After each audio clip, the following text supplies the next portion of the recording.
Recording in progress. अल्हम्दुलिल्लाह पिछली मरतबा नेक पेन के ताल्लुक से चंद बातें डिस्कस हुई थी। आज के डिस्कशन में one of the other common symptoms knee pain के ताल्लुक से 10 पॉइंट्स डिस्कस करेंगे इंशाल्लाह।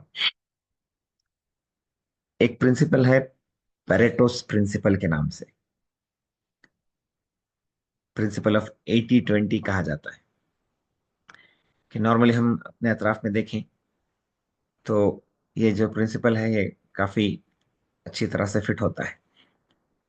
फॉर एग्जाम्पल, एग्जाम में 80 मार्क्स स्कोर करने हैं तो 20% एफर्ट्स आर इनफ, बट वो जो रिमेनिंग 20 मार्क्स स्कोर करने हैं उसके लिए 80% एफर्ट्स चाहिए। इसी तरह हम अपने कॉन्टैक्ट्स में देखें फोन के, तो we make our calls only to 20% of our contacts. Contacts की लिस्ट में जितने कॉन्टैक्ट्स हैं उसमें से सिर्फ 20% लोगों के लिए कॉल्स करते हैं हम 80% ऑफ द टाइम्स, और बाकी 80% कॉन्टैक्ट्स जो हैं उनको उनको सिर्फ 20% ऑफ द टाइम्स कॉल करते हैं। तो इस तरह हर जगह 80-20 का रूल फॉलो होता है। काफी इंटरेस्टिंग प्रिंसिपल है।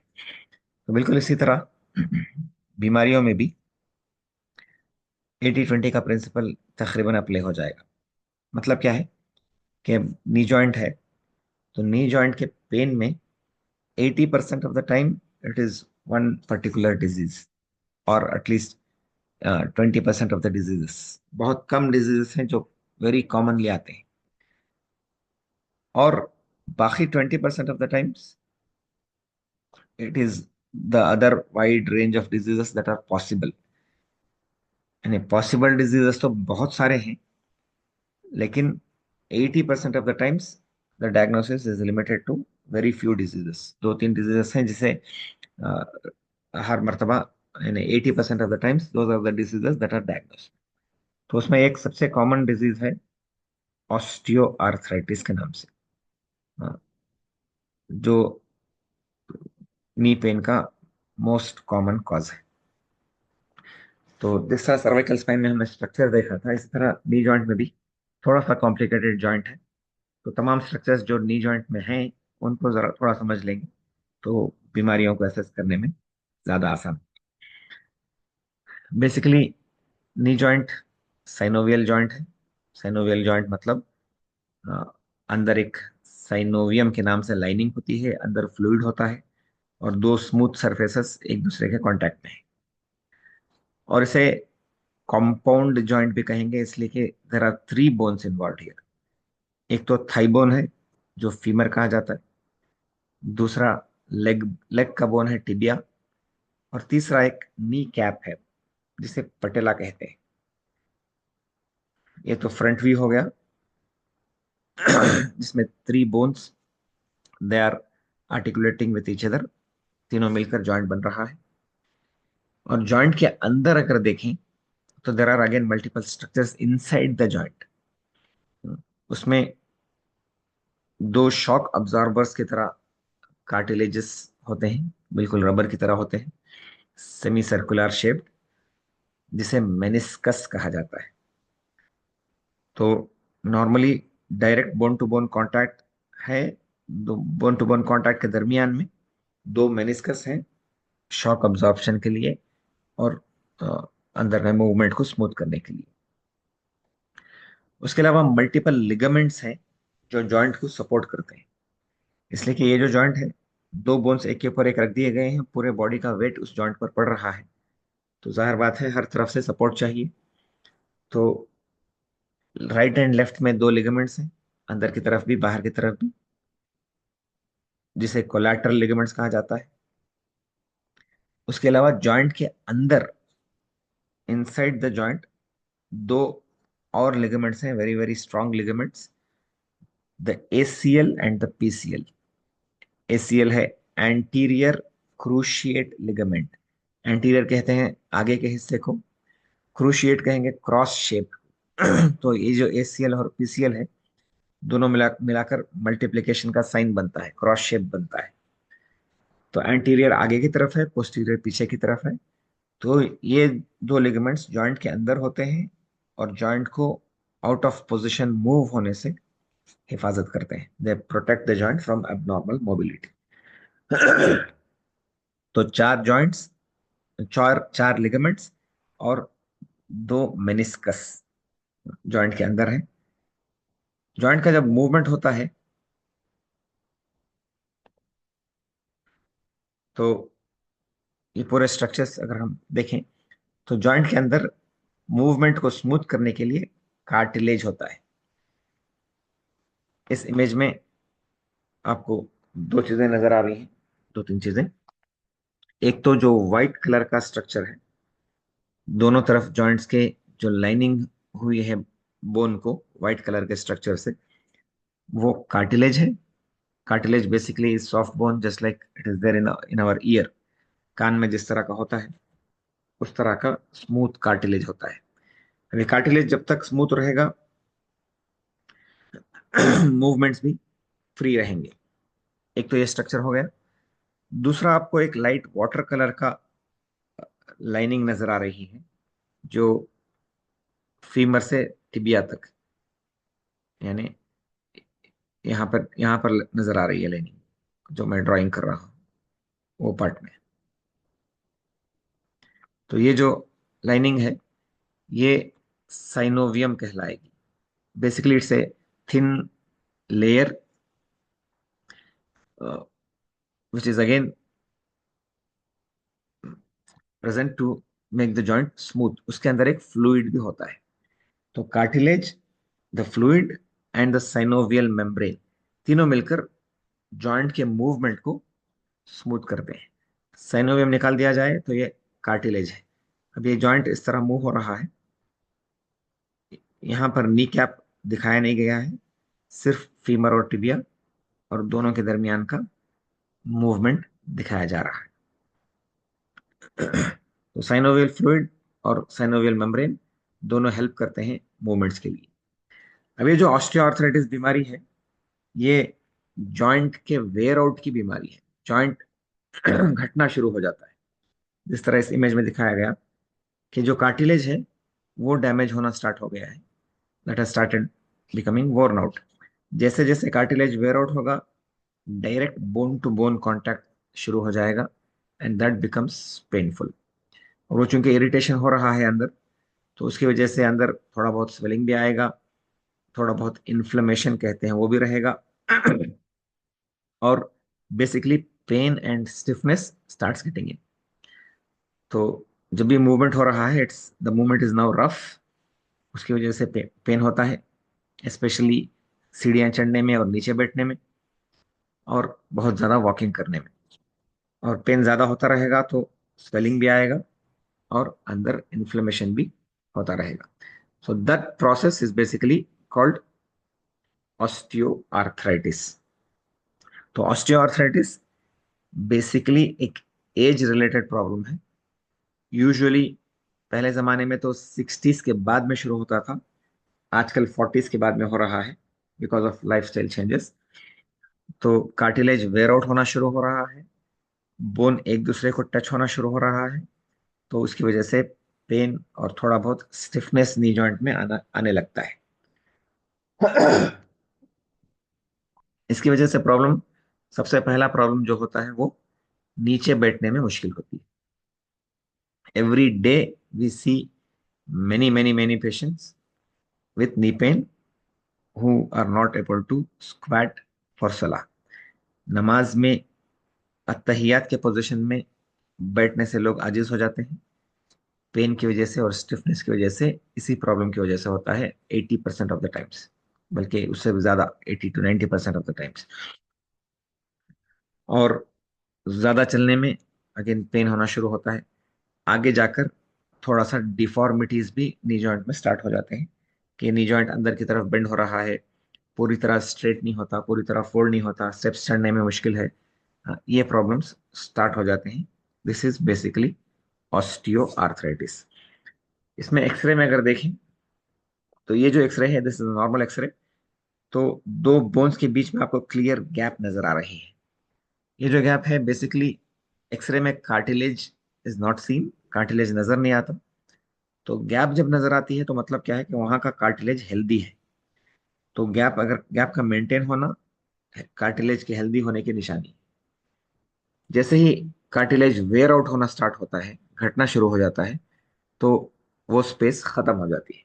तो this second x ray is a knee joint with osteoarthritis, जिसमें कार्टिलेज वेयर आउट हो गया है। तो कार्टिलेज वेयर आउट होने की वजह से bone one two one contact में आ गया, और उसकी वजह से पेन और स्टिफनेस शुरू हो जाता है। इसका मोस्ट कॉमन कॉज जब हम कहते हैं कि क्यों हुआ क्यों हुआ, तो एज रिलेटेड तो है ही, लेकिन it's a lifestyle problem. Joints जितने भी हैं हमारे, उसके अंदर का जो कार्टिलेज है, उसको नरिशमेंट मिलता है वो साइनोवियल फ्लूइड से। जॉइंट के अंदर जो लिक्विड है, तो वो लिक्विड की वजह से उसको न्यूट्रिशन मिलता है, कार्टिलेज हेल्दी रहता है।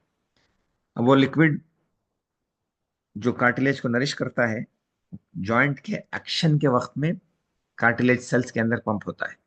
तो जितना जॉइंट एक्शन में रहेगा बचपन से, उतना जॉइंट का कार्टिलेज हेल्दी रहेगा। दिस इज द बेसिक फंडा। अगर जॉइंट इस्तेमाल नहीं हो रहा है, तो जो जॉइंट का हिस्सा इस्तेमाल में नहीं है, वो हिस्सा वेयर आउट होना शुरू हो जाता है जल्दी से। नॉर्मली हम देखते हैं कि बेड रिडन पेशेंट्स हैं, अगर उनके जॉइंट के अंदर कोई बीमारी नहीं भी है, तब भी चूंकि वो जॉइंट्स इस्तेमाल नहीं कर रहे हैं, तो उनके जॉइंट्स स्टिफ हो जाएंगे, पेनफुल हो जाएंगे। तो उसके लिए उनको फिजियोथेरेपी कराया जाता है, जॉइंट पूरे जॉइंट्स को एक्शन करवाया जाता है, ताकि जॉइंट्स उनके हेल्दी रहे। इसी तरह बचपन से भी अगर हमारे जॉइंट्स एक्शन में रहेंगे, पहले जमाने में हम देखते थे कि 70-80 साल के भी लोग हैं, वो भी आसानी के साथ इस तरह बैठ सकते हैं, they are able to squat completely and very freely, और घंटे घंटे ऐसे बैठ जाएं तब भी उनके घुटनों में कुछ प्रॉब्लम नहीं होता था। नमाज 60-70 साल के, 80 साल के लोग भी हमारे खुद ग्रैंडफादर को हमने देखा कि he had difficulty walking, but he was able to squat for salat very easily up to the age of 90। तो नमाज में तहियात में बैठने में आसानी होना है, तो पहले इससे बैठ बैठकर आदत डालनी है। और वो आदत हमारी तहियात का पोजीशन है कि maximum movement of the joint होता है बैठने में और बैठकर उठने में। तो रेगुलर इसकी आदत डालते रहेंगे नीचे बैठने की, नमाज नमाज में भी, नमाज के अलावा भी, तो नी जॉइंट हेल्दी रहेगा। लेकिन जैसे ही पेन शुरू हो गया, उसके बाद में बैठने के लिए मुश्किल होती है। अब चूंकि ऑलरेडी कार्टिलेज वेयर आउट होना स्टार्ट हो गया है, बहुत ज्यादा बैठने की कोशिश करेंगे तो पेनफुल रहेगा। फिर भी अगर पेन को थोड़ा संभाल कर बैठ सकते हैं, तो जॉइंट का मूवमेंट बाकी रहता है, वरना stiffness will set in very very fast. हम देखते हैं नॉर्मली कि 2 महीने भी अगर कोई आदमी नीचे बैठने का छोड़ देता है या नीचे बैठने की कोशिश नहीं करता, तो 2 months gap gap is enough. उसके बाद फिर वो नीचे बैठना तकरीबन नामुमकिन हो जाता है, becomes very very painful and stiff. लोग चेयर पर पड़ना शुरू कर देते हैं। लाइफस्टाइल में पहले हम देखते थे कि हर चीज नीचे होती थी। घर में बैठ रहे हैं तो नीचे बैठ रहे हैं, लेट रहे हैं तो नीचे लेट रहे हैं, खाना पीना नीचे हो रहा है। स्कूल्स में भी नीचे बैठकर पढ़ने का निजाम होता था, घरों में भी नीचे बैठकर पढ़ने का निजाम होता था, टॉयलेट्स में भी स्क्वैट करते थे। लेकिन अब हर चीज ऊपर हो गई है, बैठने के लिए भी, खाने के लिए भी, सोने के लिए भी, पढ़ने के लिए भी, टॉयलेट के लिए भी, हर चीज ऊपर है। सिर्फ नमाज एक बाकी है जिसमें हम नीचे बैठ रहे हैं, जिसकी वजह से थोड़ा बहुत हमारे जॉइंट्स हेल्दी हैं। अगर वेस्टर्न कंट्रीज में अगर आप चले जाएं, जो अंग्रेजों के लाइफस्टाइल को अगर देखें, तो नीचे बैठना दे आई मीन उनको मौका ही नहीं मिलता नीचे बैठने का तकरीबन। एंड दे इन्हें बहुत आसानी से ले लेते हैं कि नीचे बैठना छोड़ देना, आराम से छोड़ देंगे। हमारे लिए चूंकि नमाज इम्पोर्टेंट है, तो जब तक हम कोशिश करके नीचे बैठते रहेंगे ज्यादा मुनासिब रहेगा। तो बचपन से उसको आदत डालना है, वरना नमाज चेयर पर हो जाएगी। बहुत सारे पेशेंट्स हमने देखा कि 40s में, 35-40 के एज में ऑलरेडी चेयर पर नमाज पढ़ रहे हैं। अल्लाह हम सबको मैंने मरते दम तक भी नमाज को नॉर्मल अंदाज में पढ़ने की तौफीक अता फरमाए इंशाल्लाह। तो स्कूल्स में भी हम इसकी आदत डालेंगे बच्चों को, नर्सरी में तो हम कहते हैं कि बच्चों को नीचे बैठा कर पढ़ाया जाए। तो होना के निज़ाम में, मॉन्टेसरी के निज़ाम में एक्टिविटीज करवाते हैं, तो बेंचेस और टेबल्स के बजाय नीचे जमीन पर बिछाकर, जमीन पर बैठकर चौकीस पर वर्क करें या जमीन पर वर्क करेंगे तो ज्यादा मुनासिब रहेगा। और आगे भी बच्चों को नीचे बैठने में एनकरेज करना है, इंडियन टॉयलेट्स यूज करने में एनकरेज करना है। आजकल के बच्चे बहुत सारे हैं जो इंडियन टॉयलेट यूज करना भी नहीं जानते, इसलिए कि घरों में भी नहीं है और अक्सर जगह मिलना ही मुश्किल है। तो लंच का निज़ाम भी नीचे बैठकर दस्तरखान के साथ में खाने की आदत डालना है। नमाज के लिए भी नीचे बैठकर करना है, पढ़ने की आदत डालना है, नॉर्मल नमाज। और प्रोग्राम्स में, एक्टिविटीज में भी, ग्रुप एक्टिविटीज करवा रहे हैं, प्रोजेक्ट करवा रहे हैं, नीचे बैठने की आदत डालना है। थोड़े से एक्सरसाइजेस जो रेगुलर कर सकते हैं नी जॉइंट्स को हेल्दी रखने के लिए, रनिंग, स्किपिंग, जॉगिंग, साइकिलिंग, इस तरह के एक्सरसाइजेस जिसमें नी जॉइंट इस्तेमाल होता है, शुरू से आदत में रहेंगे तो जॉइंट विल बी हेल्दी।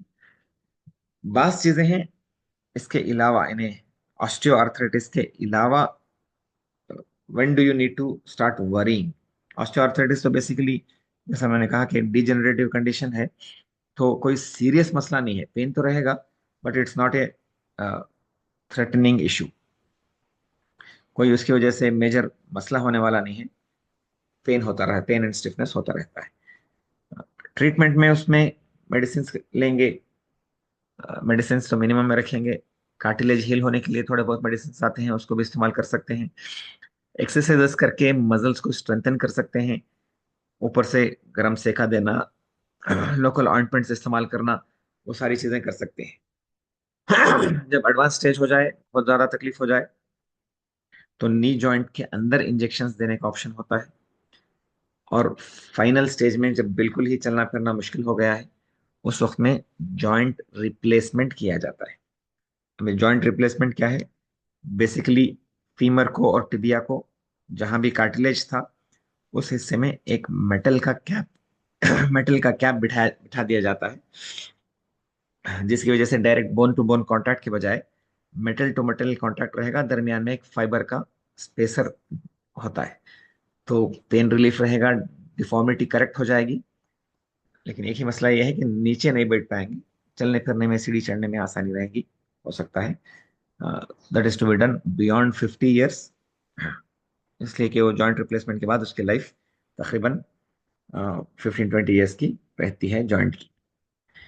तो कौन सी चीजें हैं जिसके आने पर फिक्र करना है या फिर कंसल्ट करना है, और सम अदर डिजीज को सस्पेक्ट करना है? उसमें एक तो early onset, less than 30 years, 30 साल से कम की एज है और नी जॉइंट में पेन आ रहा है, तो that means there is something else happening, तो उस वक्त में कंसल्ट करना जरूरी। एक्यूट ऑनसेट मतलब कल तक तो ठीक ठीक थे, आज से दर्द शुरू हो गया है नी जॉइंट में, स्पेशली अगर स्वेलिंग वगैरह के साथ में है या रेडनेस वगैरह के साथ में है, तो definitely it's not a osteoarthritis, it's not a degenerative process, there is some inflammatory process, मतलब दूसरी कोई बीमारी अंदर चल रही है, तो उस वक्त में कंसल्ट करना जरूरी। इंजुरी के बाद जब नी में पेन शुरू होता है, तो चूंकि नी में मल्टीपल स्ट्रक्चर्स मौजूद हैं, बोन भी है, लिगामेंट्स भी हैं, कार्टिलेज भी है, मेनिस्कस भी है, तो असेसमेंट करना जरूरी कि any of the structures are damaged और नॉट। इवन एक्सरे नॉर्मल भी हो तब भी नी जॉइंट को एग्जामिन करना जरूरी है, इसलिए कि एक्सरे में सिर्फ बोन नजर आता है, लिगामेंट्स, मेनिस्कस और यानी लिगामेंट्स और मेनिस्कस दोनों एग्जामिन करके चेक करना पड़ेगा वेदर दे आर इंटैक्ट और नॉट। और नेक्स्ट सिम्टम जिस पर फिक्र होना है वो इंस्टेबिलिटी है, मतलब चलने में ऐसा लग रहा है जैसा जॉइंट स्लिप हो रहा है, पोजीशन से हट जा रहा है, तो that becomes an important symptom indicating towards some other disease. इसी तरह पेन इन मल्टीपल जॉइंट्स, सिर्फ घुटने में नहीं दूसरी जगह भी दर्द हो रहा है, तो again that becomes a very important symptom indicating towards some other disease and not osteoarthritis. इसी तरह फीवर, जॉइंट में पेन है और स्वेलिंग है और बार बार फीवर आ रहा है, तो again it indicates different other diseases including infection. तो दूसरे डिजीजेस क्या हो सकते हैं? उसकी लिस्ट तो बहुत लंबी है, but since they make up only 20% of the diseases of the knee joint, we'll not go into the names and different symptoms of those diseases. याद इतना रखना है कि 80% of the time it is osteoarthritis, especially if it is occurring above 35 to 40 years आजकल के जमाने में. और उसमें pain will be the main symptom. They will not have any of the other symptoms, जैसा स्वेलिंग, रेडनेस या instability. ये सारी चीजें कुछ भी नहीं होंगी. पेन रहेगा, स्टिफनेस रहेगा. तो उसको प्रिवेंट कर देना ही ज्यादा मुनासिब चीज है. प्रिवेंट करने के लिए जॉइंट को इस्तेमाल में रखना, ताकि जॉइंट हमारा हेल्दी से हेल्दी हो सके. अल्लाह ताला आप सबको सही समझने की तौफीक अता फरमाए. जज़ाकुमुल्लाह.